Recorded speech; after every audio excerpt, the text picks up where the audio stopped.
All right. Show them this. I did already. Okay. That's like she already said, put this on. Good evening from our homes, Miami Palmetto Senior High. My name is Harry Nerenberg. I'm the college counselor at Palmetto Senior High. We're joined by Linda Dwyer, our interventionist, and helping me tremendously through the beginning of this school year. Iris Flores is hiding somewhere, our admissions rep, and Chris Magnan is here to do the presentation on financial aid, and I think you're going to be totally amazed. This program, obviously, we have a little bit of a bias towards University of Miami, but this really is relevant to anybody who is going to any school that is asking you to do a FAFSA or a CSS profile. And we'll do a little bit on the FFAA, which is formerly known as Bright Futures. Before we start this program, financial aid, I have a little bit of business to take care of. If the senior parents are curious, we are getting ready to run our student GPAs so that you can report GPA and order transcripts for the colleges. By the end of next week, we should be ready to do that, and we'll be using that, remember, through SCORE. Everything with transcripts and letter of recommendations are beyond SCOIR. Normally, under a normal circumstance, we would have had this program tonight after I had senior parent night, but we will be putting on senior parent night anytime in the next 2 weeks. And we will be, Linda and I will be visiting the senior classes over the next 3 weeks, giving them a PowerPoint and getting them motivated to go start through the process. But since financial aid opens October 1st, we're going to be the early birds and start it up right away. The other thing I did want to talk about is to make sure that, you know, with schedule changes right now, we're down a little bit. We're going to stop for a little bit and get caught up unless there's a real error on your schedule. And I don't mean you got the wrong elective. If you are in a wrong level, then please reach out to your counselor and send them an email and talk to them about what's going on. And the last thing I want to talk about for right now, because I am going to turn the show over to Chris, they are the specialists. And if there's questions about the University of Miami, Iris will be able to answer that too. And there's also a link on Instagram, on the YouTube site that Iris is going to try and put up. We'd love for you to register that you're here tonight to show us that, you know, is this purpose for us, for University of Miami, just to give us some insight. That obviously University of Miami counts demonstrated interest, and it'd be very, very nice for you to fill out this little link and register that you're here tonight for the University of Miami, because they're giving us, they're giving us Chris to come out here and do this, and I'm really, really pleased to have him. Last piece of business. So we met with the state university schools last week, all the counselors in the state, and we met with all the directors of admission, and the big question everybody's waiting and answering for is, are the state schools going to go test optional? And the answer to that right now is no. They want to test. They're going to take Florida State, and UCF are going to take up till the December test. I think some of the other state schools are going to go a little longer. The verbiage and the way they say it is they want a test. They're not saying what the minimum or the maximum are going to be, but they want a test. So if you have not gotten into a test site, and I know it's a mission, I know it's a real dilemma for every family out there, for the ones who took the test back in January and didn't like their score, to the ones who keep getting canceled every month to month. And we just have to keep trying and keep plugging. It is not, I'm going to put this out there, it is not the schools that are making this rule. I think if the schools had a choice, they would all be going test optional. We're one of 4 states left in the country who are not going test optional, but we do have a board of governors and a legislature that there are laws in the legislature that require the SAT, ACT for a variety of reasons. So as of right now, please make sure to get signed up for the test. We'll talk more about it next week, or whenever we do schedule senior parent night, and I will address it with your kids when we visit the classroom. Am I forgetting anything, Ms. Dwyer? Are we good? No, she says I can. Are we recording? You got the recording going? Nope, and I thank you very much. I did not record, but I'll come back and I'll record that. Thank you very much. See, Chris, thank you very much. You're very welcome. It's okay. I think we're going to the meat of the product. If I may do the one, I will come back at the end and add those things at the end. I'm not going to repeat myself again for the people who are sitting here watching it right now.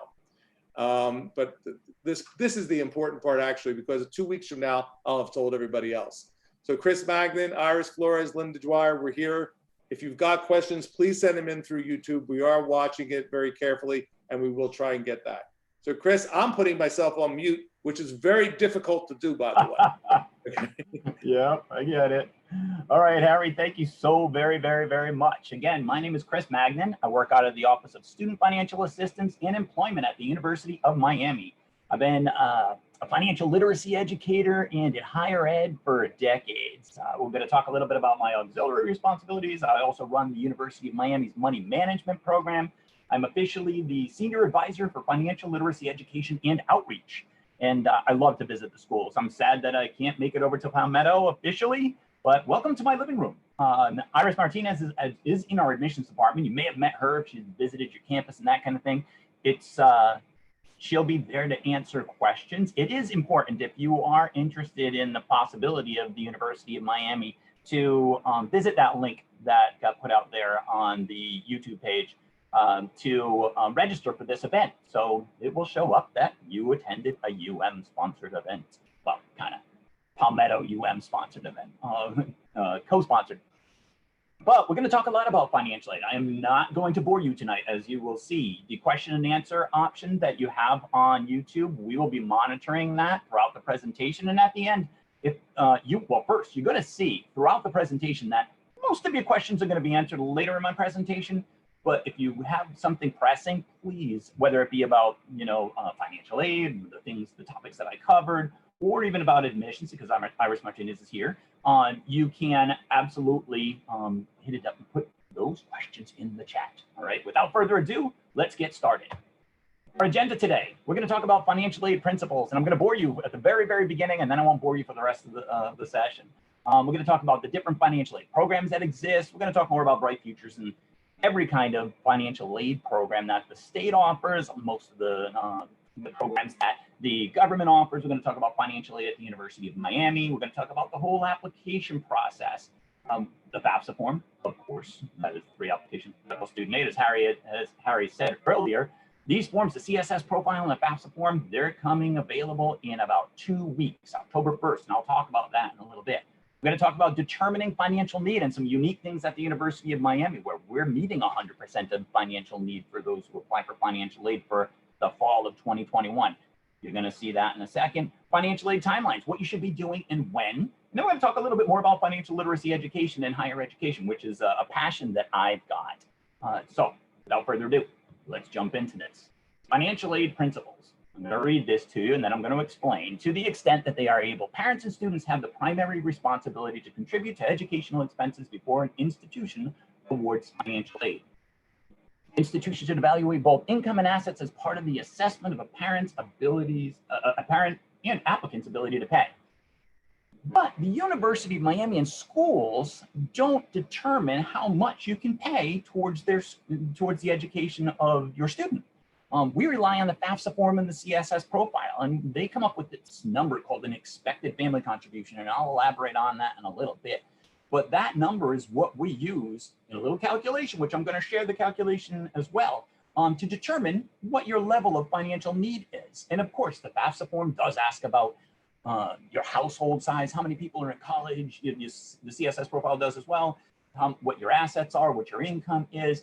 And I am going to, just to ease your mind, I am going to cover a little bit later what happens if you're affected by COVID, okay? And how financial aid can be recalculated based on 2020 income as opposed to 2019's income. So if your student is a senior this year, then you might be thinking, yes, we're going to be using you'll learn, we're going to be using 2019 income to apply for financial aid. Just keep in mind that there are options for you if you're affected by COVID, and we're going to cover that in a little while as well.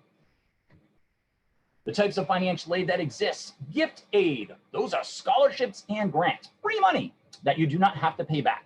Scholarships and grants are two different things. They vary a lot in respect to the fact that grants are awarded based on financial need. You have to have a certain level of financial need to get a grant from the state, from the government, from the university that you're attending, whereas scholarships are earned, okay? They're merit awards. And there's all different types of merit awards and different ways of getting them. And I'm going to talk about all of those types of things as well. We're going to cover self-help aid, which includes the federal work study program that might be part of your financial aid package, and student loans.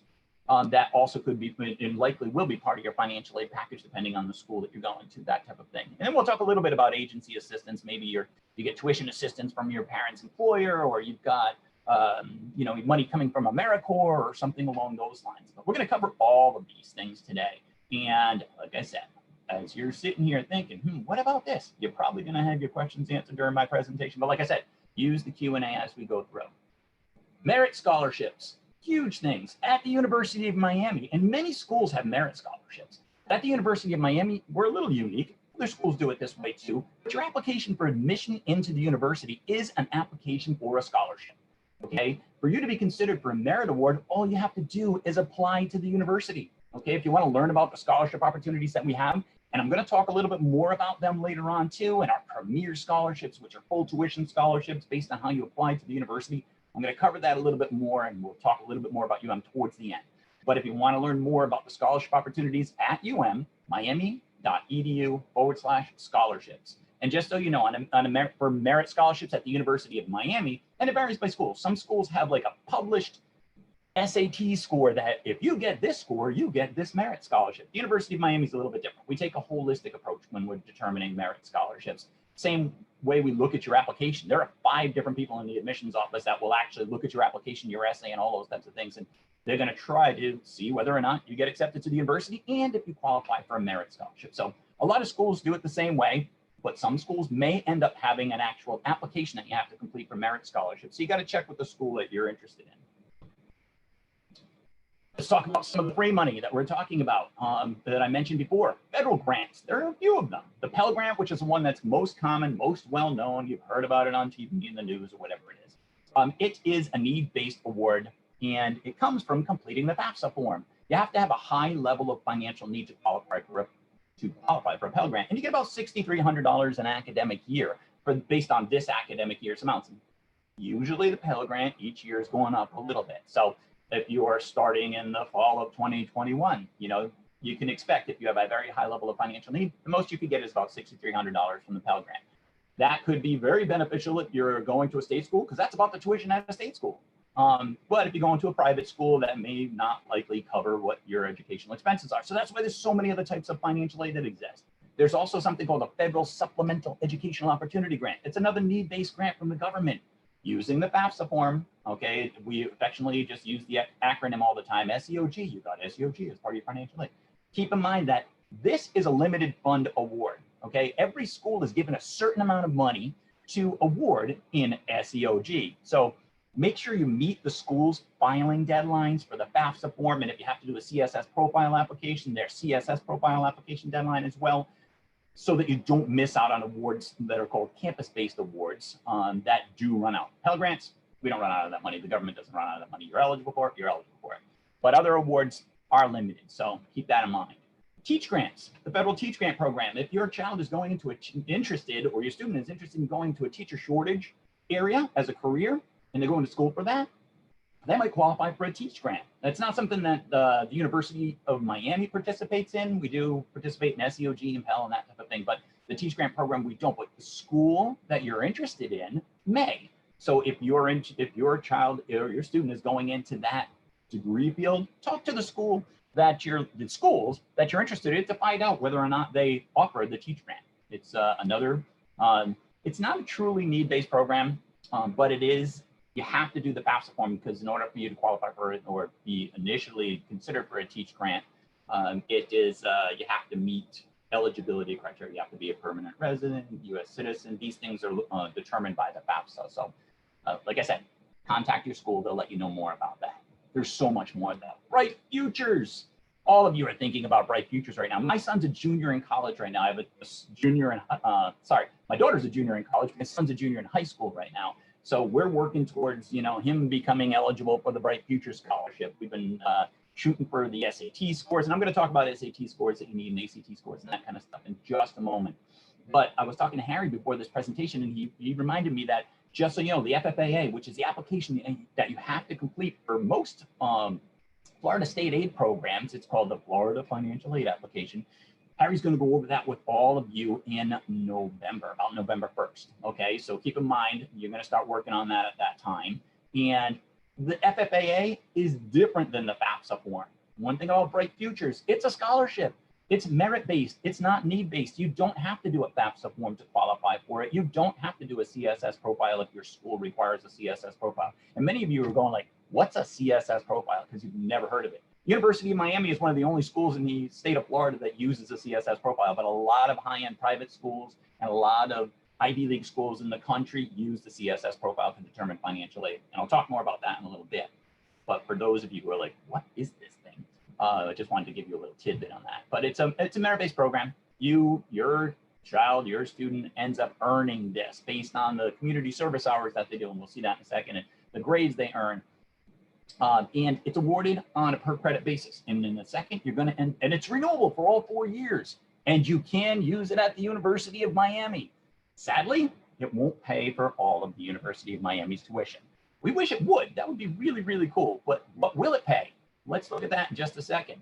The Bright Future Scholarship Program, these are the SAT scores. And I was just looking at this with my son, and I do believe these are going to be the SAT scores for the next 2 start years. So for the fall of 2021, the fall of 2022, unless something changes, and you never know if something changes, because every summer the Florida State Legislature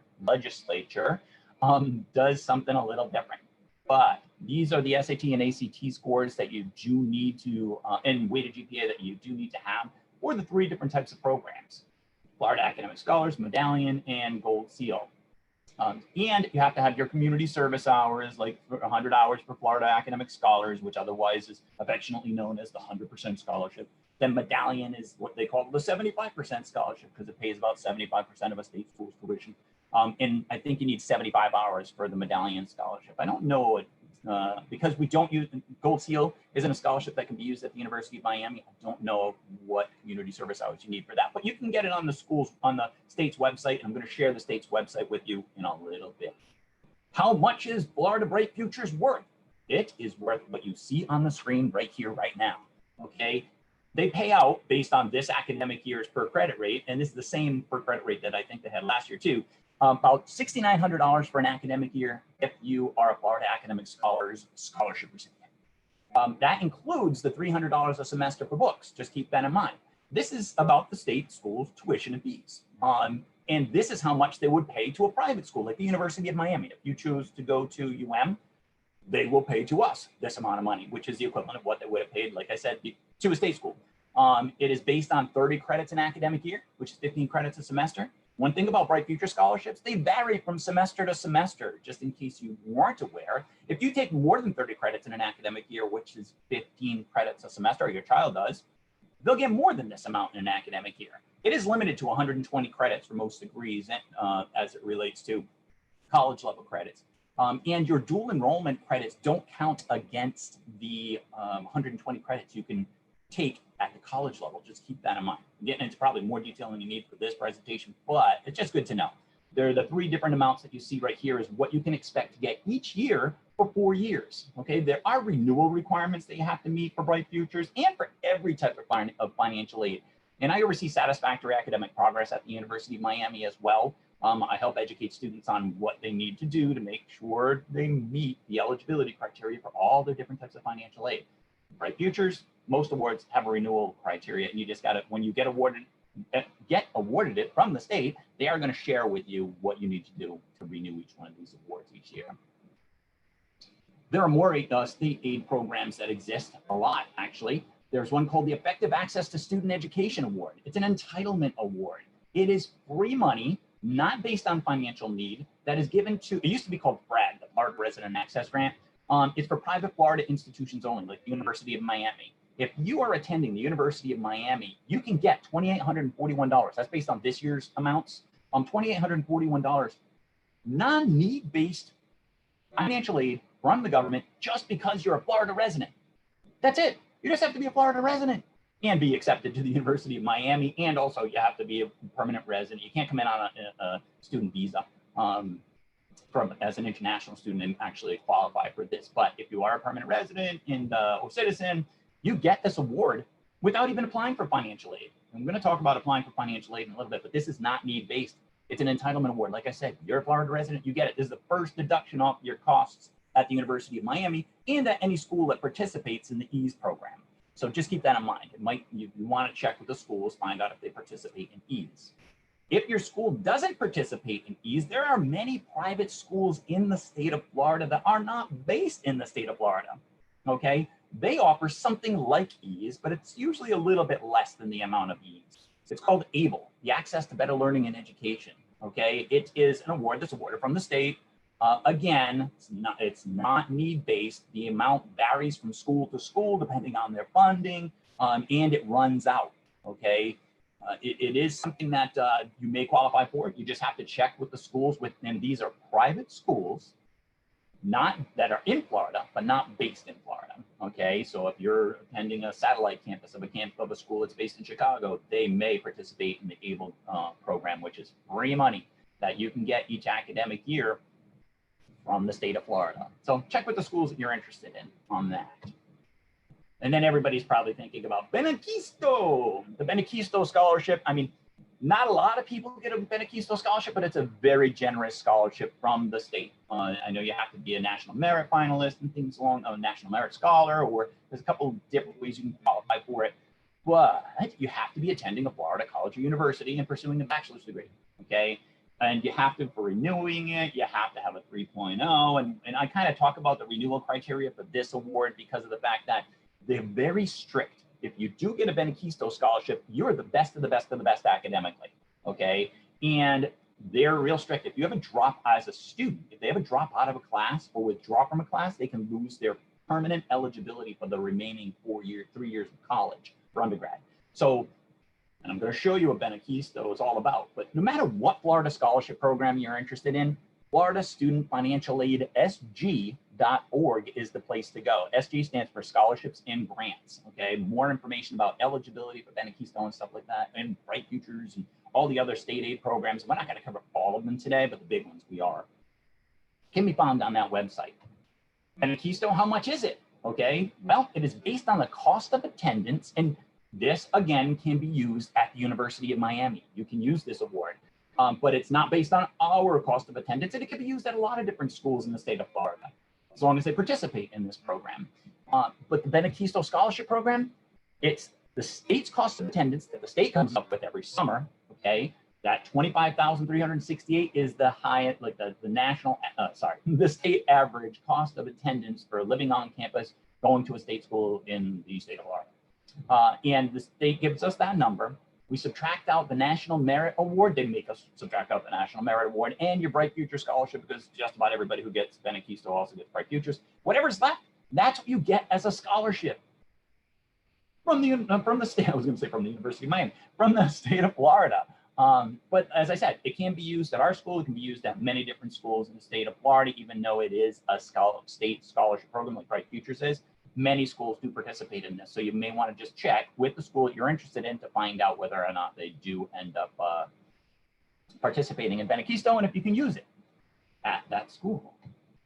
There's also some need-based grant money from the state of Florida called the Florida Student Assistance Grant, all right? FSAG, another one of our acronyms. You'll get used to them once you get an award letter that includes all of them. And we'll talk about award letters in a little bit too. Apply using the FAFSA form. It's a need-based award. It's up to about $2,600 a year. It's based on this year's amounts at $2,600. And it's another one of those campus-based programs where the schools are given a certain amount of money to award, and it's given out on a first-come, first-served basis, right? So don't miss the deadlines. And I'm going to repeat that like 6 or 7 times probably during this presentation, but you definitely don't want to miss the FAFSA filing and or CSS profile filing deadlines for the schools that you're interested in. Some of them come really quick. We have some deadlines that are November 15th, depending on how you're applying to the University of Miami. A lot of schools have like December, January deadlines, but don't miss the deadlines. There's no reason why you can't do the FAFSA form and the CSS profile now, because it's using 2019 taxes. Those are already done. Of course, and I'm going to cover this later as well. If 2020 is different, I'm going to elaborate a little bit more on what you need to do later to correct your forms and have the school help you correct your forms if your 2020 situation is different. But initially, all these FAFSA forms and CSS profiles are going to be based on your 2019 income. This is if you're starting in the fall of 2021. keep that in mind. If you're a junior right now, it'll be different, or if you're a student as a junior right now, it's going to end up being different. It goes back a year, that kind of thing, but I'll talk about that. This is a slide that I love to focus on, all right? Outside scholarships. It is the time right now to go crazy with your part-time job as a scholarship researcher. And you're like, what? No, maybe as a parent, you might not be the person in this part-time job. Why do I call it a part-time job? First, let me describe what these are all about. Outside donor scholarships. Scholarships come from everywhere, and scholarships are not just for scholars. You don't have to have a 4.0, be Dean's List, to qualify qualify for scholarships. They give it up for every reason under the sun, but they didn't come finding you. You have to go find them. And where can you go? Business and industry, your parents' employer, civic organizations, places of worship, public library. I tell people, throw it on social media. Hey, does anybody know of any scholarships for business students who are going to this school? Or just people going into this career. You might find out through your social media network as parents that, this friend's employer offers a scholarship for this. So use social media to your benefit. It's going to be huge. Other great resources for scholarships are the admissions office, like us at the University of Miami. Your application for admission is an application for a scholarship. There isn't a separate application for that. Our financial aid offices at the schools that you're attending could be resources for scholarships as well, depending on the school. Like at the University of Miami, our financial aid office works solely on need-based financial aid. We help you process your outside scholarships. We help you process your state aid. We do not award the academic or merit-based scholarships. That happens through the admissions office and through the application process when you first apply to the university. And I'll talk more about that in a little bit. And then there are academic departments within the schools or colleges that you're looking to go to, colleges and universities, that is. Like at the University of Miami, we have the Frost School of Music, and you may end up having an opportunity, if music is your thing, and you're going into a related degree that offers academic department scholarships, you may audition to be part of the symphony or something and get a scholarship from the Frost School of Music, just as an example at the University of Miami. But academic departments within the schools and colleges and universities might be a resource for you. And then at the very bottom, there are some websites. These are search engines to help you find private scholarships. And this is where the part-time job starts. And Harry and Linda may have more resources for you in different websites, Niche, Princeton, Review. There's a whole bunch of places where you can find scholarships. But I tell students, this is a part-time job, okay? If you spend 10 hours worth of time researching scholarships and find information on 15 different scholarships. And students, I know if you're listening to this, or you're a parent, well, I'm not going to get my kid to go research scholarships in 10 hours. You don't have to do it all at once. An hour here, an hour here, an hour here over a month and a half period of time.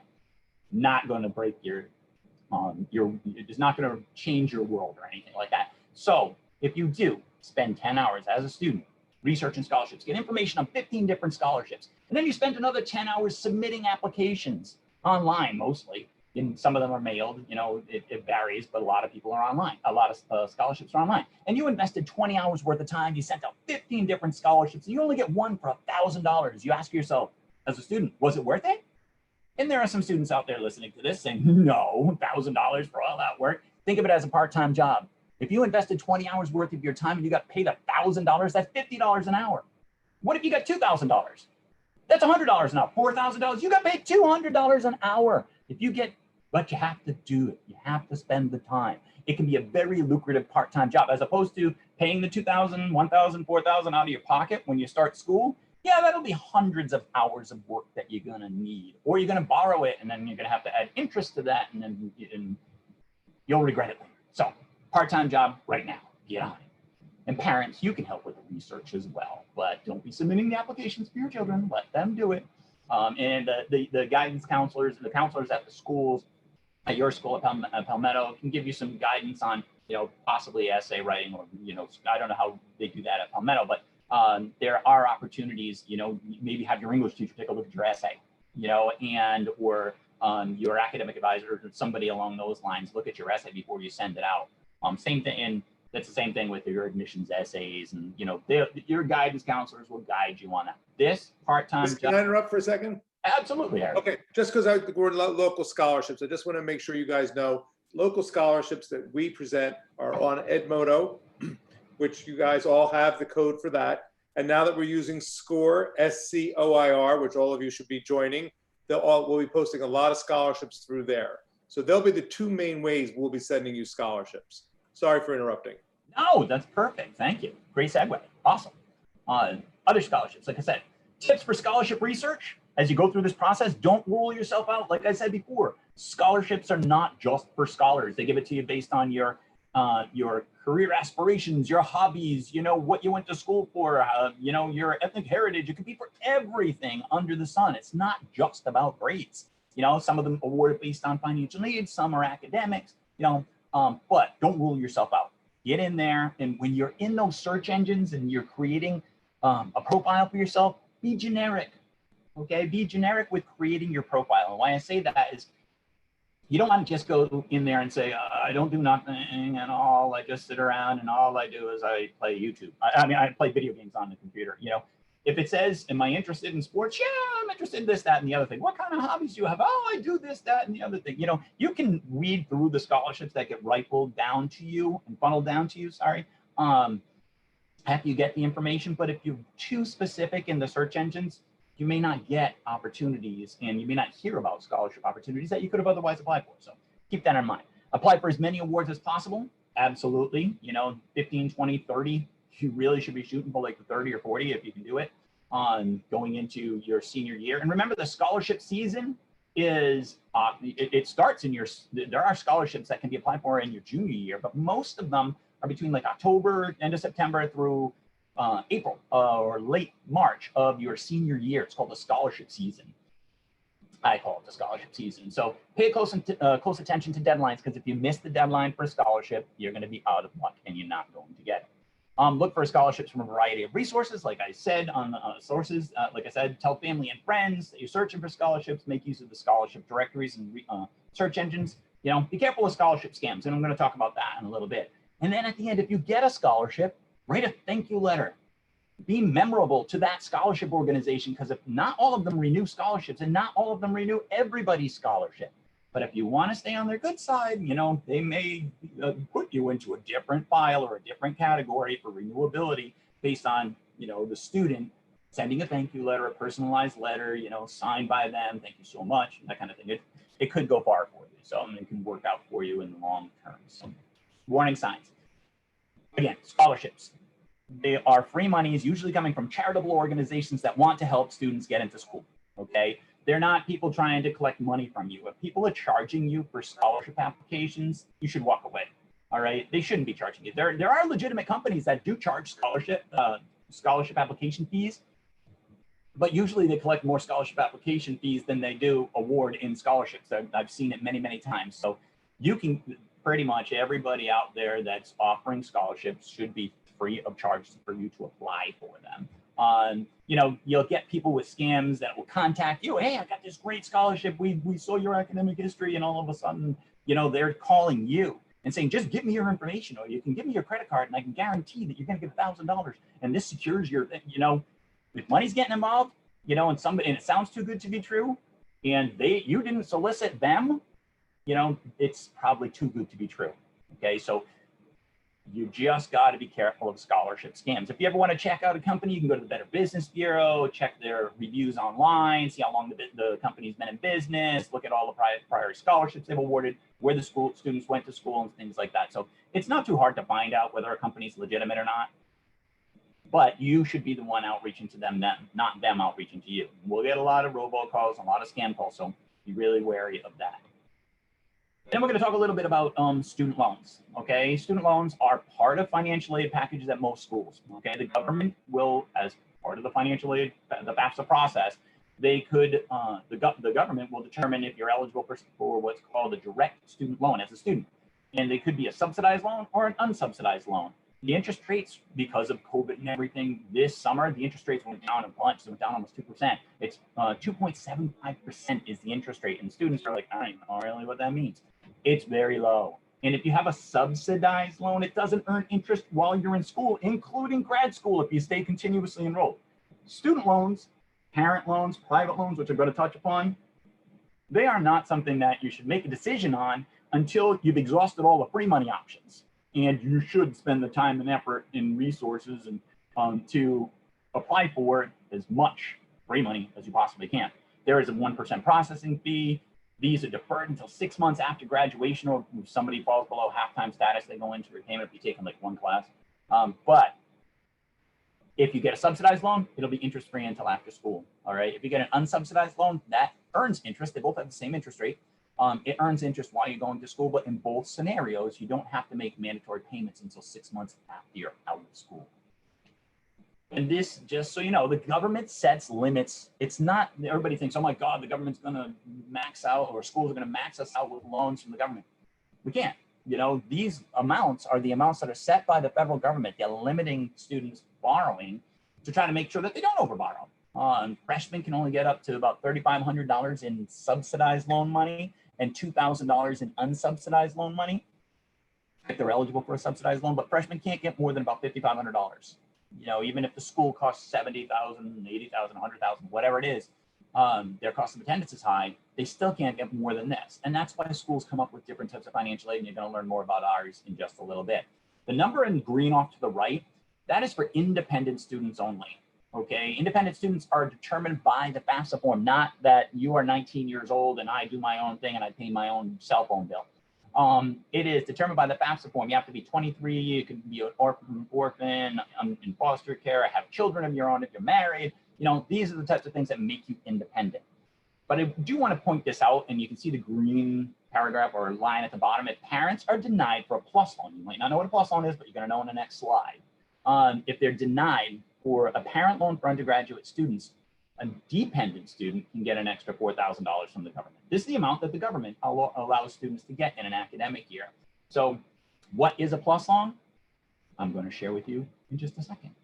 It's called the William D. Ford Direct Plus Loan because, just so you know, the direct student loans, you're borrowing directly from the government. The subsidized and unsubsidized loans, you would be borrowing directly from the government. Same thing with this plus loan, which stands for a parent loan for undergraduate students.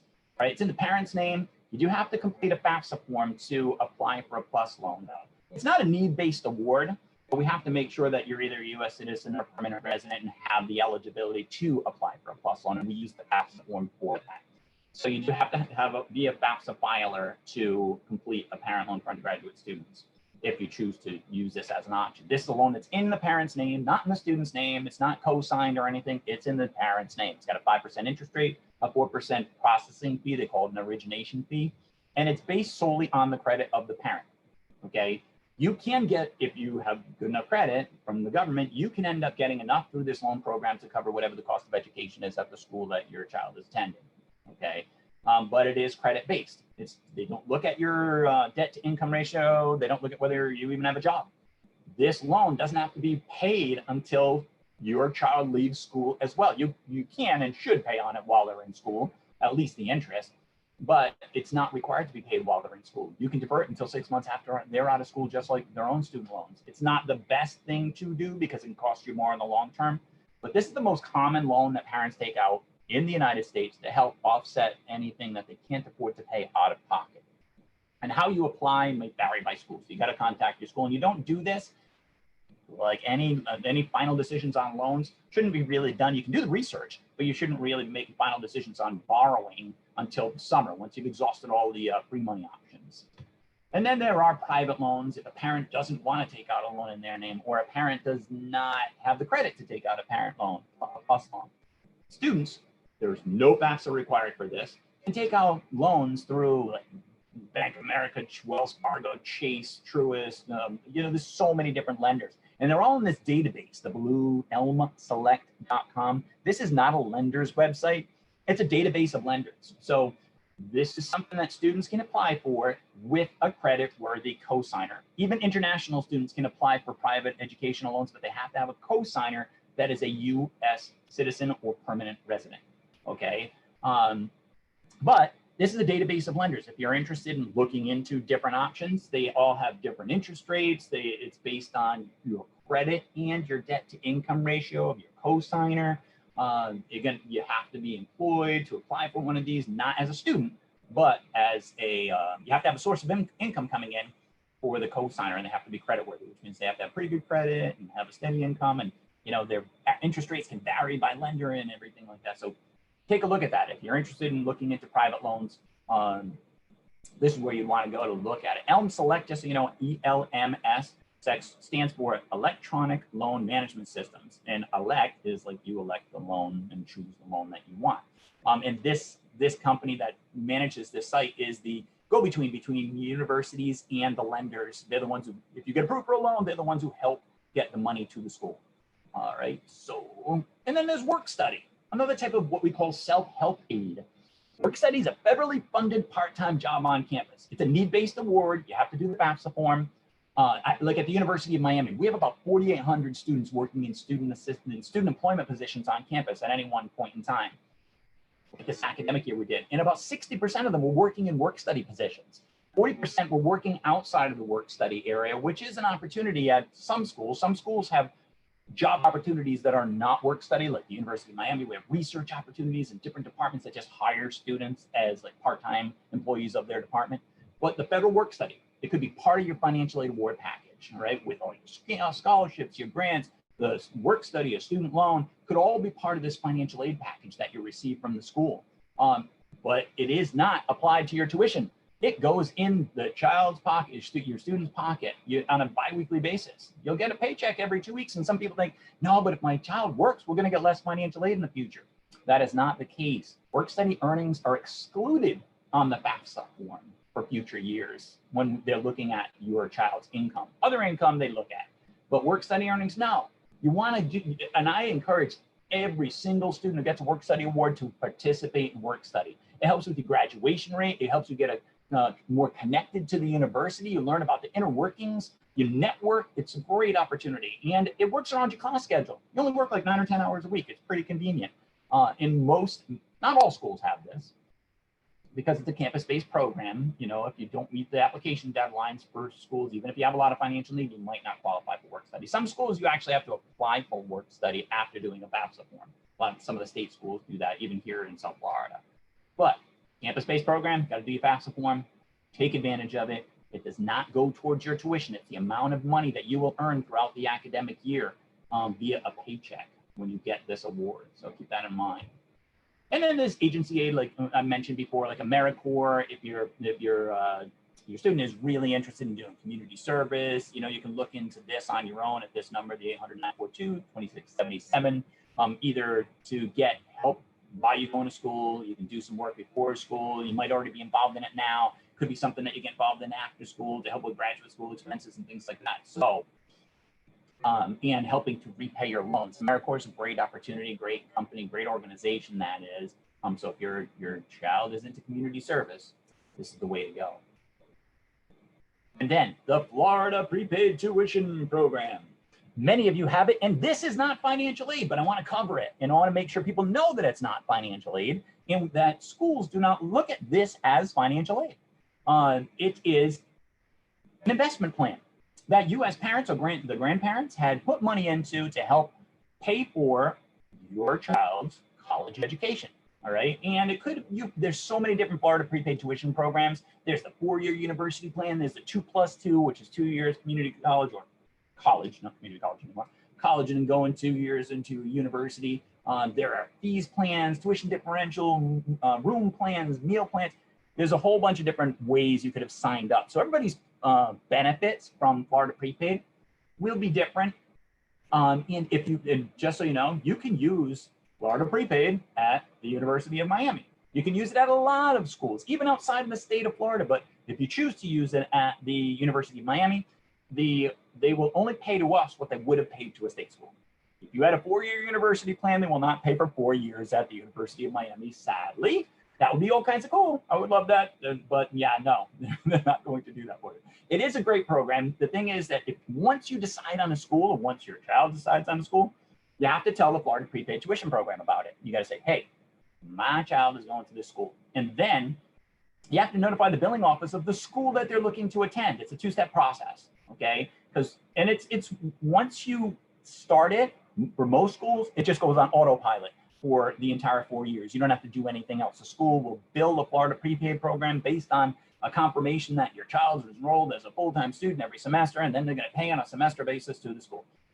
So Florida Prepaid, if you want to find out how much will the exact benefit be if my child goes to this school, out of state, private school, public school, you know, call Florida Prepaid. with your child's information and then ask them, and they'll say, this is what we'll pay on a per credit basis for this upcoming academic year. You know, this is what we'll pay for room. This is what we'll pay for fees. You know, it's just make the call, 1-800-552-GRAD. You give them a call. And as I said, it's a two-step process. You tell Florida Prepaid, then you got to tell a billing or bursar's office at the school that you're attending so that the ball can get it rolling in the right direction, so that Florida Prepaid shows up as deductions on your bill when you get it, so you don't have to pay what Florida Prepaid is going to pay.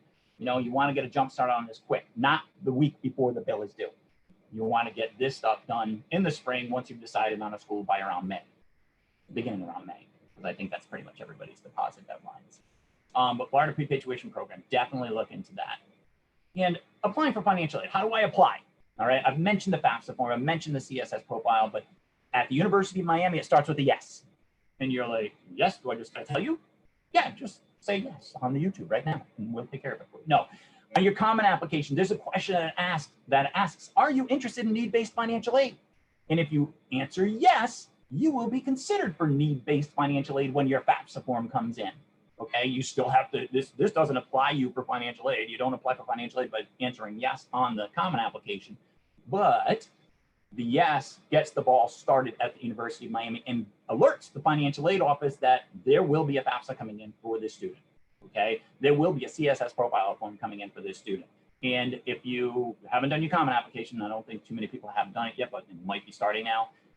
This is a question you can't go back and change. If you said, no, I'm not interested in need-based financial aid, and then change your mind because of a financial situation, or you realize, wait a minute, I want to see if I can get need-based aid from this school or this school.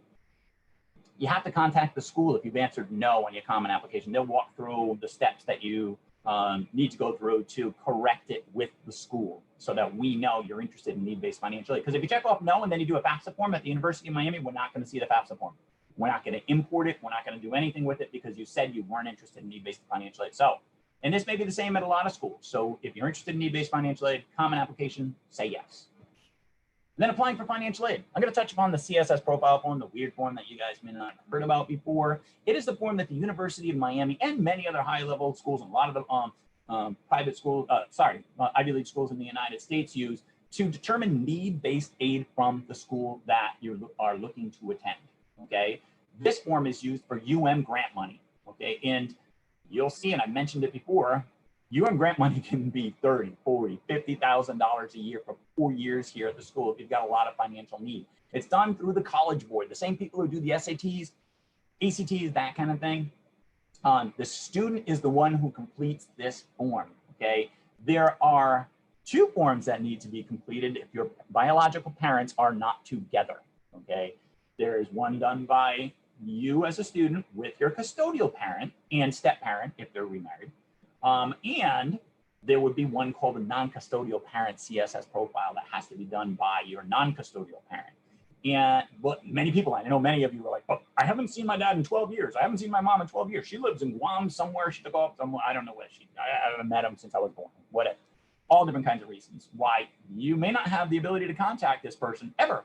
And there are non-custodial parent waiver requests that can be submitted to the school to see if you can get the requirement of having to submit your non-custodial parents' information waived. At the University of Miami, you have to have no ability to contact this person. It's not that, oh, they don't pay anything towards me. They've never paid anything to me for a cent to me. And they're not paying for my college education. So I'm going to try to apply for a waiver. That's not the case. If you choose to go to the University of Miami, you're choosing, or to most schools, you're choosing to go to a school that requires both custodial and non-custodial parent information to determine financial aid from the school. And if you have the ability to contact them, that's not a waiver reason, okay? But if you don't have the ability to contact them and you can get third-party documentation from like a high school counselor, you know, your priest, your therapist or something like that, then you submit that with waiver requests. And each school is a little bit different. You know, if you are in that kind of scenario and you go into a CSS profile school, talk to the financial aid office. They'll walk you through the process. This is available October 1st, 2 weeks. You can get started on these. And when you start completing your forms, I just wanted to point out, most students are going to be considered dependent, all right? It's because of your age. Most students are not independent on the FAFSA form, okay? And when you're doing the FAFSA form, that means your custodial parent and your step parent information are going to be required. All right, you're gonna, and yes, you might be thinking, but my step parent doesn't pay anything to my college education. You cannot get a waiver for your step parent. They have to be on the FAFSA form. There's no step parent request, waiver request. If they're married to your parent, they're going on the FAFSA form, and their income's going to be on there, and their assets are going to be on there, and that kind of thing. But for CSS profile schools and non-custodial parent, custodial, non-custodial parents and spouses all need to be put into the CSS profile system so that schools can determine what you're eligible for from their school. Records that you're going to need, and this is for the profile completion, but it's for the FAFSA form. You're going to need 2019 tax returns, W-2 forms. If you have corporate tax returns, you'll need those as well. Social security numbers, birthdays, all of your sources of income for 2019, bank statements, you know, what you got in investments, you know, business and farm records.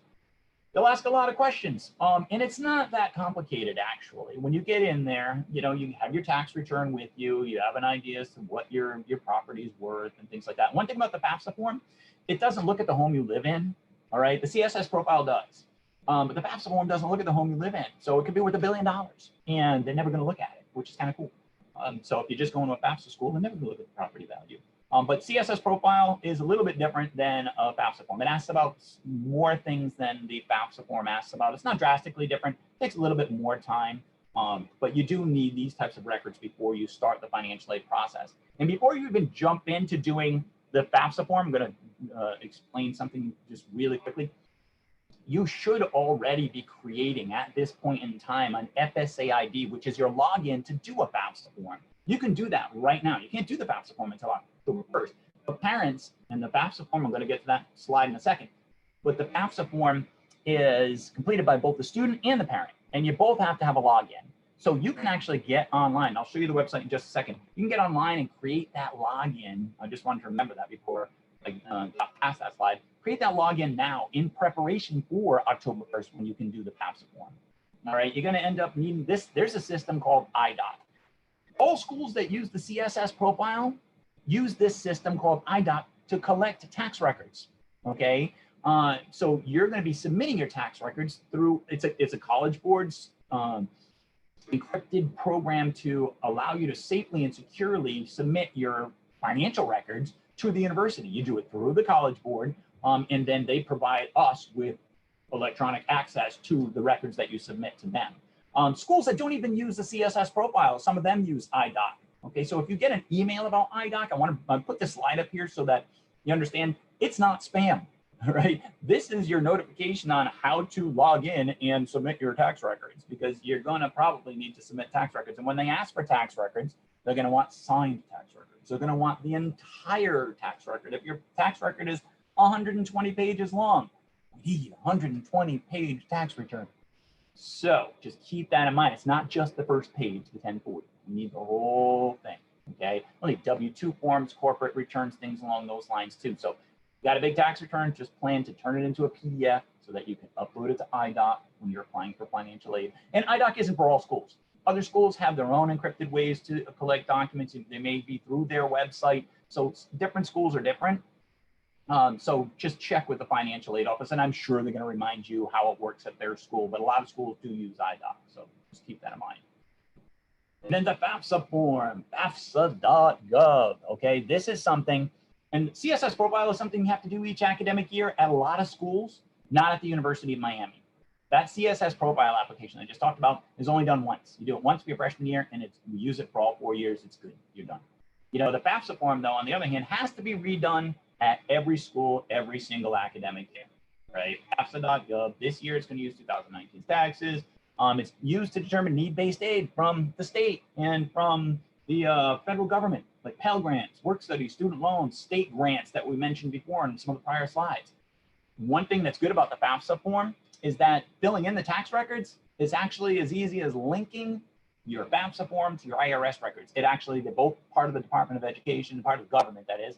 And they allow you to link your IRS record to your FAFSA form, so you don't have to worry about filling in all the blanks from all of your tax returns, that kind of thing. There are things you are going to have to still fill in about assets and things along those lines, but you can link it to your IRS records.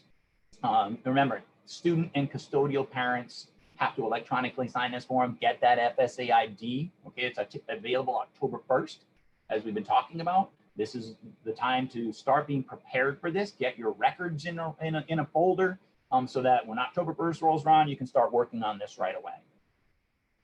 And then going to COVID-related things, changes of circumstance. Okay, we call them requests for review of re-review, for us to re-review your eligibility.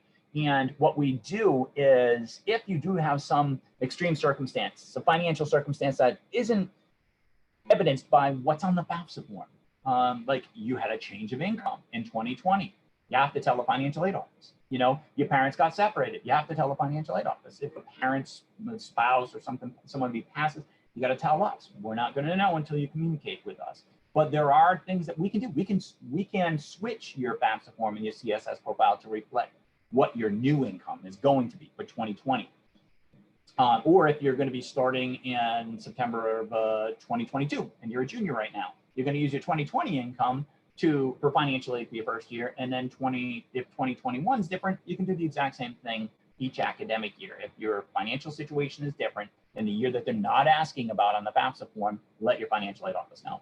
I mean, there are other things like medical expenses, dental expenses, and elder care expenses. Like if your parents take care of your grandparents and pay for their nursing home or something along those lines, you know, that can be an appealable situation as well. But these are the big ones, like changes, big medical expenses, paid out of pocket, unemployment, separation. These things happen, and you just have to communicate with your financial aid office, and they will guide you through this process. And I know a lot of people are affected by COVID. What they were looking at in 2019 is cut in half or less. Right now, their industry's been shut down. Whatever it is, communicate with us. You know, we're definitely going to work with you to see if we can get you more financial aid based on the new income. Absolutely. So it's good to know that almost every school, pretty much every school, has a process like this, and every school's processes are different. Like with us, it's an online process, but you have to be screened before you end up submitting an appeal. We want to make sure that the changes that you have are going to probably result in some more financial aid for you. So talk to the schools, financial aid offices. And I keep talking about financial need and things like that. How do we determine financial need? I've mentioned cost of attendance a couple of times. All right, well, cost of attendance every school's cost of attendance is different. And cost of attendance isn't just what you're going to be billed for, like tuition and fees or room and board. All right, we include in your cost of attendance books, supplies, transportation expenses, personal expenses, toiletries that you're going to need. So, you know, money for a little bit of everything when we're figuring out what your true overall cost will be to attend our school. Okay, and then from that cost of attendance, we subtract out that number that I mentioned earlier that comes from the FAFSA form, it comes from the CSS profile. It's called your expected family contribution. It says it's a measure of a family's capacity to absorb the educational costs over time. This number is not the number that you will owe to the school. If they say you have a $1,000 expected family contribution, it does not mean your balance at all schools will be $1,000. It does not mean that you have $1,000 in the bank. It means that throughout the upcoming academic year, this freshman year in college, that they think you should be able to contribute $1,000 towards the education over that 9-month period of time.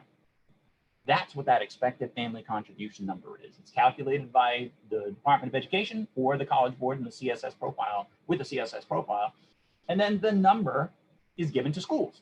And then we subtract it from your cost of attendance. And then we subtract out the other aid, all the other resources of aid that we were just talking about: Pell Grant, state scholarships, agency assistance, merit awards, private scholarships, fee waivers, like UM, I have to throw in athletic awards. And a lot of schools have athletic programs and athletic scholarships, you know. All these things, every type of financial aid we've been talking about is considered other financial aid, all right, other aid. So we take cost of attendance minus that number we get from the CSS and from the FAFSA, subtract out your other aid, and it comes up with a number called which is called your financial need. And the bigger that number is at the bottom, if your school offers grants like the University of Miami, this is what we are going to meet, all right? We are going to meet 100% of your financial need. I'm going to show you that in a slide in just a second. But this is the calculation that all schools go through. To determine your financial need, they look at your cost of attendance, subtract out that expected family contribution. And remember, that expected family contribution can go down if you're doing one of those COVID appeals on other aid in your financial need. And as I said, beginning in the fall 2021, the University of Miami will meet 100% of demonstrated need for all admitted students What that means is that number on the last slide, that number is $40,000. You're getting a $40,000 grant from the University of Miami each year for 4 years here at the school. Wait, what? Yes, 50,000, 30,000, 20,000, whatever it is. As long as your financial need stays the same every single year, you get the same amount of free money every single year. And people ask that all the time. Well, I get the same money, as a sophomore as I do as I got in my first year, second, yes. In the University of Miami, like I said, this is the first time we can actually publicly say and that we've gotten the support, the funding, and everything for this to meet 100% of the need for everybody who's applying for financial aid and gets admitted to the university. If you want to learn more about it, miami.edu/within-reach. Okay, this is huge. This is something you might have already heard about, but it is something that will make us as affordable as a state school for many people with a high level of financial need. And I'm not exaggerating. I've had people come to me before and said, with the aid that I got from the University of Miami, you were the same price as going to UF. And I was like, wait, what? And I never really thought about it. And then I was like, as I thought about it and I looked at it and I did some research, I was like, it's true. It could be. If you have a high level of financial need, you might be pleasantly surprised with the amount of financial aid that you get from the University of Miami. And then a timeline, what's got to happen now, right? File your CSS profile and FAFSA form October through December. Review your award letters. And we're going to talk about our deadlines. You've got to check on each individual school's deadlines for filing your forms. Submit whatever required information is needed, like tax returns, W-2 forms, all that stuff. Review your award letters. That's going to start happening in December and March. Like at the University of Miami, we want to send you your award letter right as you get accepted to the university. And that's why our deadlines are so early. We want to have time to review your application for admission. At the same time, we're going to review your eligibility for financial aid and then provide you with everything you need to know really early, preliminarily, because you might get outside scholarships and things like that as time goes on, really early so that you can start wrapping your mind around, is UM going to be the place for me? And that type of thing. So review your award letters starting in December through March, depending on when the school sends it to you. If you have any information requests, every school's got a portal and you got to keep an eye on it. And it relates to tax records or some other kind of records or transcripts or whatever it is, final grades, dual enrollment. Got to make sure that you're on top of and not just letting them go by the wayside. Anything that is outstanding, get it in quick. And then you're going to all have to, if you go into Florida schools, even if it's a private school, if you're receiving any kind of Florida aid at any school in the state of Florida, you've got to prove Florida residency. That happens in the summer, okay? And the students don't have to prove Florida residency. The parents do.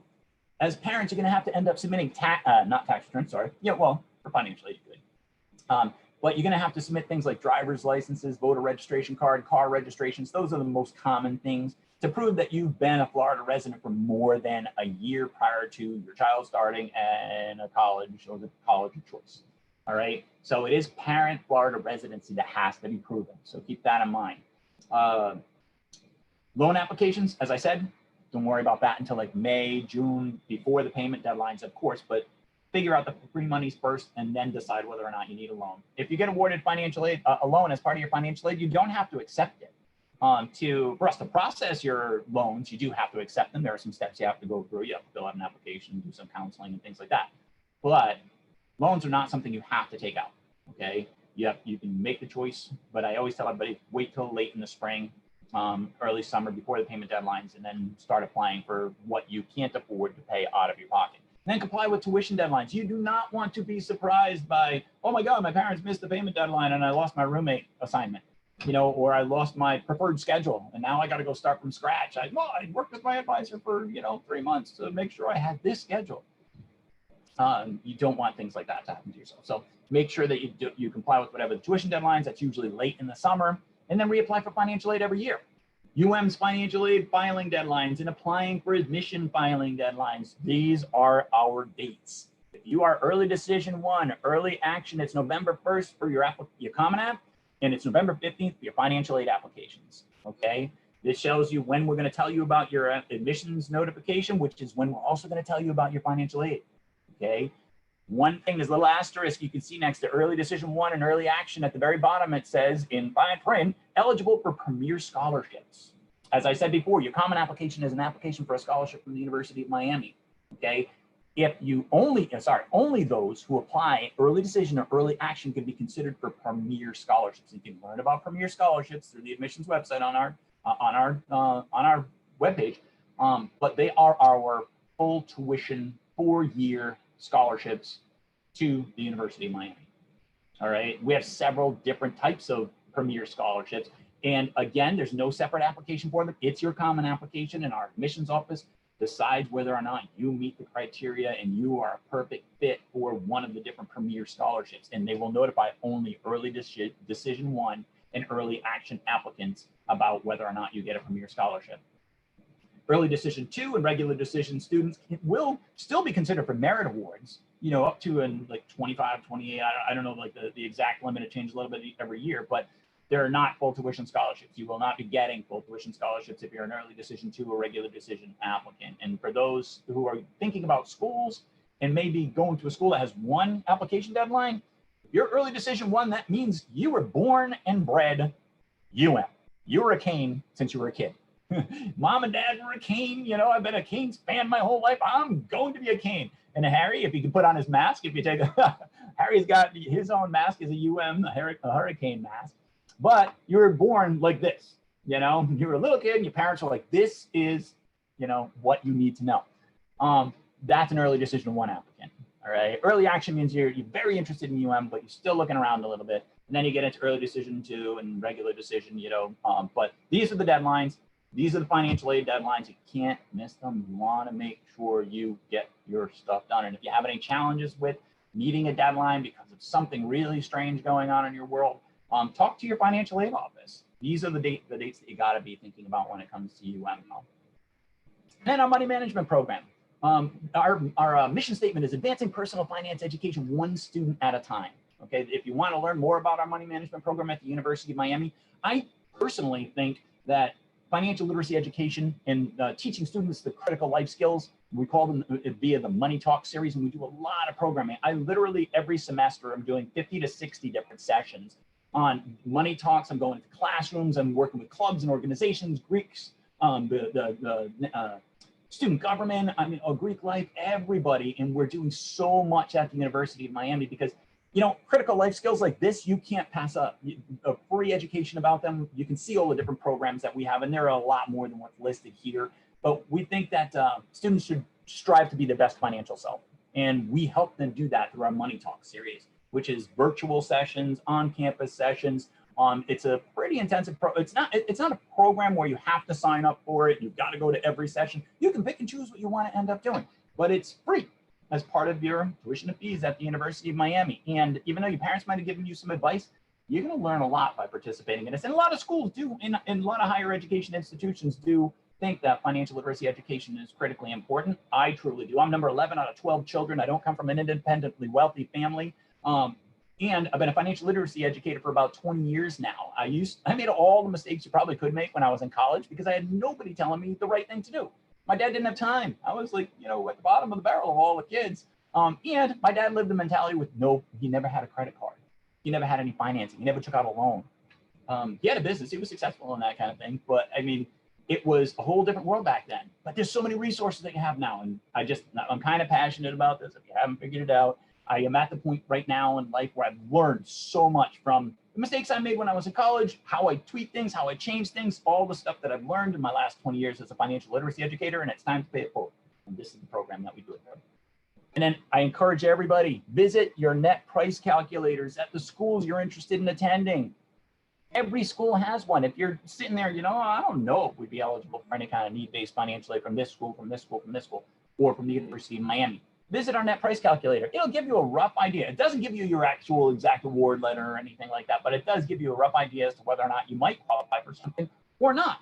You know, as you're applying for schools, you know, and you're thinking about doing the common application, should I answer yes to the common application? And you go on this and you find out, nope, you're not getting anything because you make $1 million. You know, but you don't rule yourself out. It's just like with scholarships. You might be surprised. The University of Miami's cost of education, cost of attendance is close to $70,000. You know, tuition's about 52, 53, and then room and board, that kind of thing.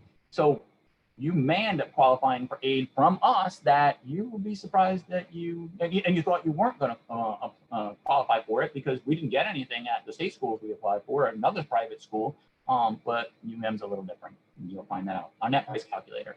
Homework assignments. What do you got to do now? Find out what application deadlines are required and meet the school's deadlines. Visit each school's net price calculator, like I just mentioned. Schedule your college visits. This can be considered, in the eyes of our admissions office, kind of like a college visit. You know, there are touch points, you know, and the more touch points you have with your schools, the better it looks when it comes to your application for admission into the school. It does help you. So that registration link that was out there and advertised at the beginning by Harry and that Iris had provided us with, it is a way to, you know, show the University of Miami, I'm interested in you guys, and this will be, like I said, you know, it's kind of almost like visiting our campus. But apply for outside scholarships like it's going out of style. You should not be sending out 2 or 3 applications and keeping your fingers crossed, because you will be keeping your fingers crossed. You're not likely to get a scholarship if you're only sending a couple of applications out. You got to send out 10, 20, 30. And I am not kidding. I got my daughter, you know, I remember when she was going to starting college, she sent about 35 or 37 applications out, and she got 7 out of the 35 or 37. And she was super smart, you know, super involved in everything. So you got to, but it's a numbers game. You know, the more applications you get out there, the better chances you have of receiving scholarships. So like I said, that part-time job, get on it. And find out how to apply for loans if you do need them, and take college billing deadlines seriously. All right, because that is, you'll find it's critically important. And again, University of Miami, I am very, very, very, very happy that Harry has allowed us to come and visit you, even if it's only virtually from my living room. But the Office of Student Financial Assistance and Employment is where I work out of. Again, I'm the Senior Advisor for Financial Literacy, Education, and Outreach, and I run the university's money management program. If you want to check out our website, the financial aid website, or the money management website, take a look at these different sites at the bottom here. And then I am now going to stop sharing my screen so we can open it up to some more Q&A. I'm sure you've had to have had some questions out there during my presentation. And if you do, Harry, you got to unmute yourself. Okay. Well, I'm going to talk a little, I'm like, that's a lot. All right. You have given us a lot of information. So I'm going to go back. I want to slow it down a little bit for the one part about the families that have had a large drop in income, about what, you know, like what should they be doing at this point? And the other part, and the same thing, where maybe that family has 2 or 3 kids in college, you know, so it's a multiple kind of downslide. So you have an advice for them? Yeah, absolutely. Well, first, say you're applying for financial aid in October, okay? Schools, you can start doing this appeal process. You could wait until you do your 2020 taxes, but that means you're not going to end up knowing what the changes could be to your financial aid eligibility until mid-late spring. But it'll be well before the deposit deadlines and that kind of stuff. Every school is different though. So if you should be getting your 2020 income record, start projecting out what your 2020 income is going to end up being, and consult with a financial aid advisor at the school of your choice. You know, talk to the financial aid office and say, hey, you know, I know 2019 is going on the FAFSA form. What is your process that you have at your school to submit an appeal, okay, for us to base our financial situation on what the reality is now, what our 2020 scenario looks like. And the school is going to say, okay, every school is going to be a little different. Like with us, we'll guide you through, you know, we'll explain what it is that you have to submit, how to submit it, how to upload it, where to upload it, and then give you a timeline as to how long it takes for us to revise the award letters. All right. What we're going to try to do is, if we have the information at the University of Miami, if we have the information in our system before we award you financial aid, we're going to try to look at your 2020 income to determine your financial aid and get that award letter out based on your 2020 income. Not all schools will do that. So it's going to be varying from school to school. So just keep that in mind. You want to talk to the school's financial aid office. You want to get all of your 2020 income records together. If you're on unemployment, if you have your last paycheck stub from your job, if you have any documentation that you got laid off or furloughed, you know, that's the type of stuff that you're going to need to get to the financial aid office. Okay. Of course, if you do your taxes in January, you can just get the school the tax information, your actual final tax returns, which is probably the most accurate thing you can get to schools. But that will only be after January into February. And schools, they usually take 3 or 4 weeks to get these corrections made and get a new award letter out to you, because we have to correct all the forms. If the school's just doing a FAFSA, you only have to do a FAFSA out of school, it's a little easier, might be a little faster. But well before the deadline for applying, committing to a university, like the deposit deadlines in most cases. Like if, but like I said, get your documents all together, talk to the financial aid office, and remember, you can't put your 2020 income information initially on your FAFSA form or on your CSS profile application. It has to have the correct tax records on there. And then we, as a university, can go through making the corrections for you based on the information that you submit to us. Okay, thank you. Now, another question was, how does the FAFSA and the CSS profile handle with divorces and separation, especially not so much about a parent that's not around, because I know there's a way to appeal that, but more so if the situation is adversarial. Yeah. Well, if you've got if a parent, they're going to look at 2019 taxes. Your parent and your step parent, or both of your biological parents, may have been married in 2019. Okay. And they've since got separated. All right. Or they've gotten divorced, and their tax records are going to be together for 2019. We can split it. We can split the information, and you would only need to put one parent's information on the FAFSA form. So if you have a single mom or a single dad now that you live with as your custodial parent, and even though they may have filed taxes together in 2019, we can split that up with their W-2 forms and that type of stuff, and just look at your actual true custodial parents' information to determine your financial need and financial aid eligibility. And that's the same thing with step parents. Like it doesn't have to just be biological parents. If your step parent, on the non-custodial CSS profile application, that parent, yes, they were married a while ago, but now they're separated. We can just use the one parent's information if your parents have separated or gotten divorced or something along those lines. So it's something that we can definitely work with. And on the CSS profile, if it's an adversarial relationship, is there? When you say adversarial relationship, parents don't talk. Parents don't want to know how much the other one makes. Yeah, well, first off, we can't share one parent's information with another parent. So if mom calls in about, mom and dad are not married anymore, and mom calls in and says, I want to know what my husband makes to see why I didn't get this much financial aid, or why we did get this much financial aid. We cannot share that. Schools can't. It's confidentiality laws, FERPA. We can't share that kind of information. We can only share information about the individual with the individual that we're speaking with. So the student, on the other hand, though, the student will have access, because for the CSS profile, the student's filling out the forms and uploading most of the tax records. So this is the time where you're going to, as parents, as you may not be sharing information with your ex, but it is good to be starting to open up a line of communication, letting your kids know what you make for income, because you might be thinking like, oh, they may think you make $1 million a year, or they may think you make nothing and now you do make $1 million a year, but it's all going to show up with their financial aid office, and the students have access to this stuff, but we can't share information with your ex in any case, in any scenario ever.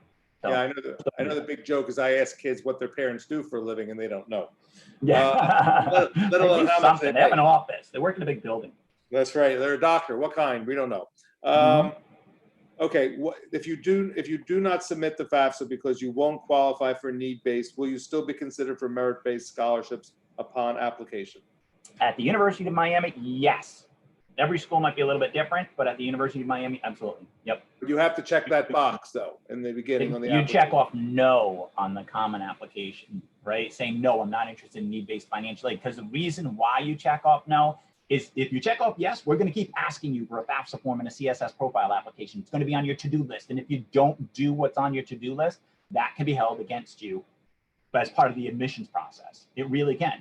We want responsible people who want to be at the University of Miami, who do everything promptly and turn in things when we ask them for them and that kind of stuff. And so if you answered yes, but you're not interested in applying for financial aid now, you want to get it changed to no, so that the documents come off the list of things that your child has to do and it doesn't get held against them. And so every school is a little bit different in relation to how they determine their merit eligibility and things like that. But you absolutely do not have to do a FAFSA form or CSS profile application to be considered for a merit award for the school from University of Miami. If a FAFSA is split in two, is the FAFSA split in two if you have two kids in college, how do they handle that? No, I can tell you exactly how. I know you're going to be doing it, right? What happens is, like, if you have one child in college, say the Department of Education says with one child in college, they think you can contribute $10,000 towards that child's education. What they do is now, if you have two people in college, they cut that in half. You can only put $5,000 towards each child's education, and it's the parent's contribution that gets cut in half. So if the Department of Education said you could contribute $50,000 to one, and then now it's you've got two in college, now it's cut down to $25,000, and that $50,000, if there are three in college, it gets cut in thirds. All right, so it gets split on the FAFSA in equal increments. They take what they think the parents can contribute and divvy it up between the number of schools that the children are going to be going to. So it does help in a big way, but you want to be accurate when you're completing that, because you don't want, a lot of schools will verify who's going to college later on. And if you say, yeah, 4 are going to college, and then later on the school finds out that only 2 are going to college, that can change your financial aid after the fact, right? When school's starting, and all of a sudden you're in school and you thought they were getting $20,000 worth of financial aid, now they're getting 10. You know, so you don't want surprises like that. Try to be as accurate as possible. And I know things happen, you know, you have the expectation that your child is going to go to college, or, you know, they want to take a gap year, or something changes, but try to be as accurate as possible when you're completing the FAFSA and the CSS profile. Okay. Okay, this is interesting, because I'm going to add to the question. If a student is a sibling of a special needs sibling with high financial expenses, are there any scholarships or considerations? And I guess I'm going to say that also with if they have a sibling that's ill or they have high medical bills. I'll add that into the question. Yeah, what happens, yeah, and that kind of goes back to the COVID slide that I had. The Department of Education, the FAFSA, when you do the FAFSA or you do the CSS profile, they each get rid of 11% of your income. They wipe out 11% of your income, expecting you to have medical bills that add up to 11% of your income, you know, just based on your household size. So each of the, and I had that on the slide, I didn't really talk about it much, but if you are out of pocket expenses for the special needs sibling or grandparent, you know, somebody else you're taking care of in the family, and you've got these out of pocket expenses, not like you've accumulated a lot of bills. We need to know that you paid them in the tax year that the FAFSA is looking at. So if in 2019 your income shows $100,000, but you paid $25,000 for a nursing home for your mom, your grandma, the grandmom of the student, you know, we'll only be looking at the $75,000. You know, we can get the FAFSA to just look at that. And I use that as an example, but if you had $25,000 worth of medical bills for a sibling, could do the exact same thing. And schools all have a separate process for it, but, you know, the government does allow for us to do that. And correct the FAFSA based on high medical bills that have been paid during the tax year that we're asking about. Okay. Or elder care expenses and, you know, that type of thing. All right. On the net calculator, when asked tax or financial information for the student means parents' information taxes? I think that's what they're saying. Yeah, they're going to ask for both. They're going to ask for student, just like the FAFSA does. It's going to ask for the student's income and parents' income on that net price calculator. And every school is going to ask for that, because that's what's asked about on the FAFSA form, because we use the FAFSA. Well, most schools just use the FAFSA form.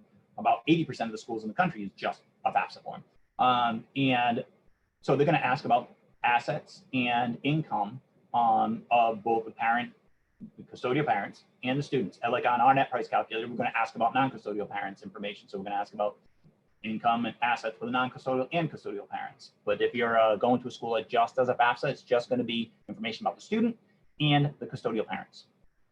Okay, here's one that I always have an issue. I never know the answer when I'm asked this question. It's all right. It's a unique question.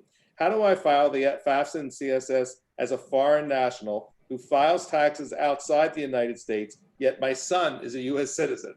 All right. I've had that one before. That's a great question. Well, first, university, if you are, your child is a U.S. citizen, okay, and you are not, we have a lot, and we're in Miami, you know, we have a lot of that scenario. We have a lot of students who were born here, you know, and their parents aren't U.S. citizens, and they live all around the world.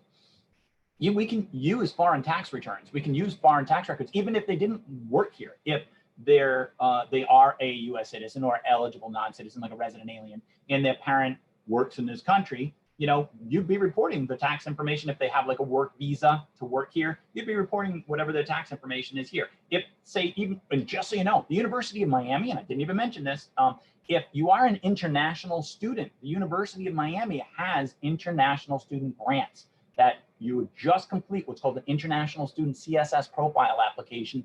And we award $30, $40, $50, $60,000 worth of grants, seriously, to international students, and we have Dreamer scholarships. Dreamer scholarships are DACA students. Okay. Iris is going to like you're talking about this. Keep going. Yeah. No, we do. We have a Dreamer scholarship for DACA students. You know, you have to apply really early. It's on our website. It's the U Dreamers program. I think that's the title of it. I'm almost positive. But they're scholarships for DACA students who's, you know, they grew up here and they just don't have the ability to do the FAFSA or the CSS profile in the same way a domestic student is, because they're not a permanent resident.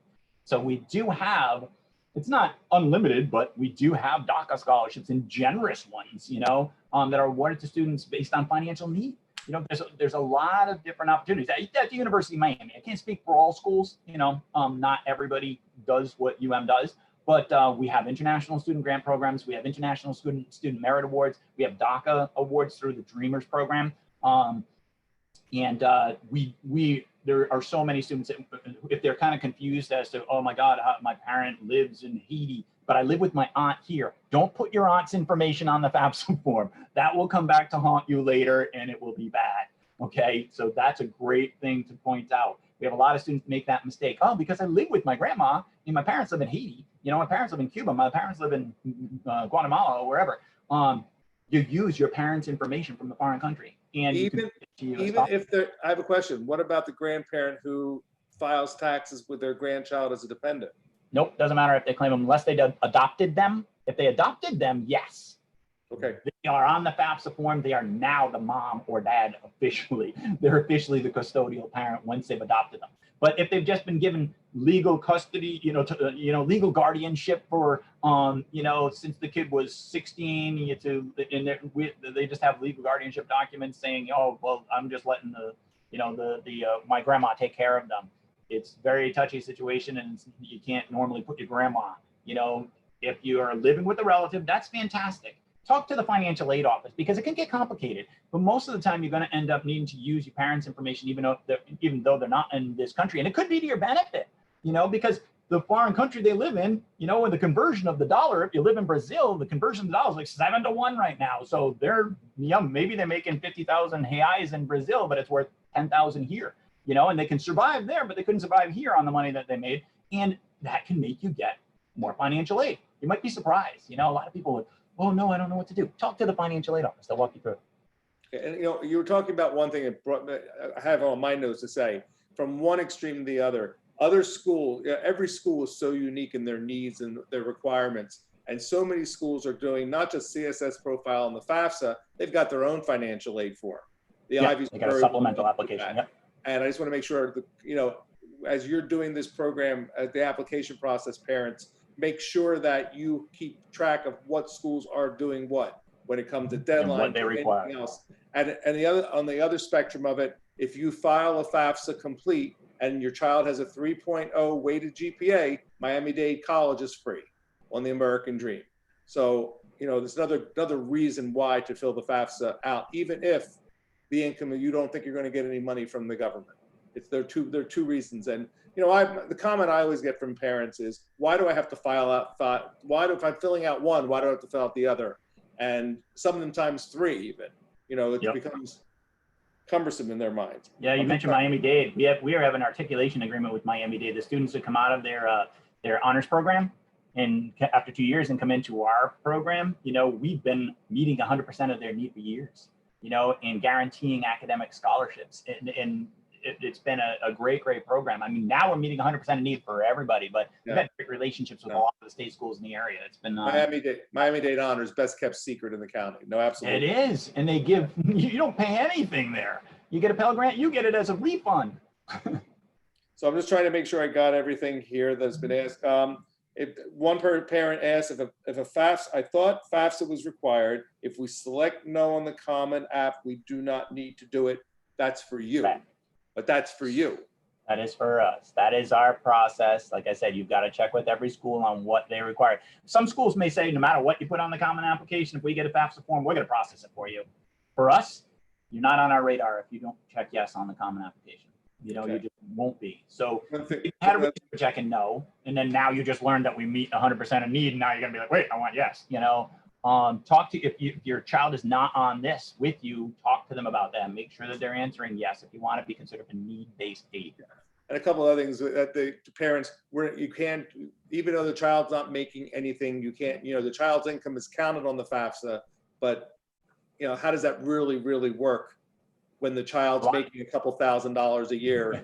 Yeah, and we're not even looking at it. You know, in many cases, depending on the parent's income, they have the FAFSA has certain categories. If you're a lower income, your kid could be making $30,000 and they won't even look at it. If you're in like a single family household and not making a good amount of money, there's thresholds where they just don't even look at the student at all. But you know, they will look at the student. They don't think that, you know, you're going to, every dollar that you earn, you're going to be able to contribute towards your education. As a dependent student, just so you know, it's probably about 30% of their income. If you have a, you know, a pretty good income as a parent, and they are going to be looking at your son or daughter, if they made $10,000 in 2019 because they were go-getters in high school and working their butts off, but now they're not going to work when they're in college, you know, tell your financial aid office about that, because that out of that $10,000 that they make, the FAFSA might think they can contribute about $3 towards their education. All right. But if your income is low, they might not even look at your income is low as a parent. They might even not even look at whatever your child had made or their assets or anything along those lines. And the last thing is, one of the last questions I have, just not even a question. Parents don't pay for financial aid. The only time you should be paying, I think there's a fee for the CSS profile. Yes, it's but $25. Fee waivers can be used. If you accidentally put just FAFSA in your Google search, you will come to some very nice, reputable firms who will charge you $100 to do the FAFSA when it can be done for free. So the first letter in FAFSA is free. Free. So. And that's true. And keep in mind, if you call FAFSA, it's 1-800-4-FED-8. You don't have to memorize that, but when you do the FAFSA, you'll see it. They'll walk you through it, you know, absolutely. And it absolutely. And because it's online, when it was a paper form, you used to have to fill out everything, you know. Now you only have to fill out certain portions. They automatically eliminate sections of it based on your financial situation and household information, that kind of thing. So it has gotten easier and easier as time's gone on, and it's quicker and quicker. You know, schools get the FAFSA form, you know, a week or so after you do it, you know, maybe 2 weeks, depending on when they start uploading the FAFSAs. Like at the University of Miami, we don't start uploading FAFSA forms until I think it's about end of October. In preparation for the early decision one and early action applicants, so we can start working on their records. You know, the processing of the FAFSA form is super fast now. It doesn't take a couple of days for it to get processed. And they'll tell you what your expected family contribution is right up front. You know, when you're doing that FAFSA, they're going to tell you right when you're done. You know, this is how much we think you can contribute. And some people will be like, oh, that's about what I thought. And some people will be like, what? And I know sometimes it can be shocking, but it is what it is. And that's, you know, if you think you might have done something wrong, you got some special circumstances, communicate with your financial aid office. And for the parents, and I'll say this again to you when we do a senior parent night, and I'll tell your kids a million times, because of the COVID and the way everything's becoming so virtual, you know, I've always harassed the kids, check your email, but email, you know, they have to come back down. We have to take a step back in time, and everybody has to use email, because this is how the colleges are communicating to us. Now it's how our teachers are communicating to us. The scholarships communicate to us. I'm telling the kids when I'm going to see them, make sure your email notifications are on. Mine are on for the first time in years. I've never done that before. On my screen. Make sure it's coming across your screen. Emails are essential for everything now. You know, our social media. Absolutely. And the school's emails, once you're accepted to a school, many schools won't correspond with you via your Gmail account. So once you get accepted to the school, find out what that school's policy is, because if they're only going to communicate with you via your, like ours is our, you know, the email system, you better be checking that one too, or else you might regret it later and you don't want to end up having that happen to you. Okay, right now I'm just getting thank yous. I think I got them all. All right. Iris, did I miss anything? I know you were on there back there somewhere. I think we got them all. Linda, did I get them all? You got them all. Yes, we did get them Cool. all. Awesome, awesome, awesome. And Harry, I am going to miss you. Next This is year, if I don't see you. my last financial aid night. Yes. Very, very much so. But I do look forward to getting back on campus, and I hope you guys get to visit our campus sometime soon. If you haven't been to the UM campus, it's pretty impressive. Yes, it is. Cool, as you all know. And I hope that you all learned something tonight. It was my absolute pleasure to be able to bring you this information. I hope I didn't bore you. I try not to do that to people. Most of my presentations are usually pretty upbeat. And yeah, go Canes. I hope Yes. you all end up being the Canes. Thank you once again for everybody. Parents, thank you for staying. This will be on YouTube and stay on this. There'll be a little bit of our conversation from the beginning that'll be on there. So you'll have to maybe scan a minute or two. But everything will be going through College Sense to me. It was my personal site at one point, but now there's other videos. There's one coming up in the next couple of weeks. The Secrets of Getting into University of Florida. I'll do a senior parent night. We'll have some other ones for you guys. So Chris, thank you once again. Iris, in the background. Linda, thank you so much. And it was a pleasure. I look forward to the next time. okay. Thank you folks for coming. Have a great night, folks. Take care. Bye-bye. Stop recording.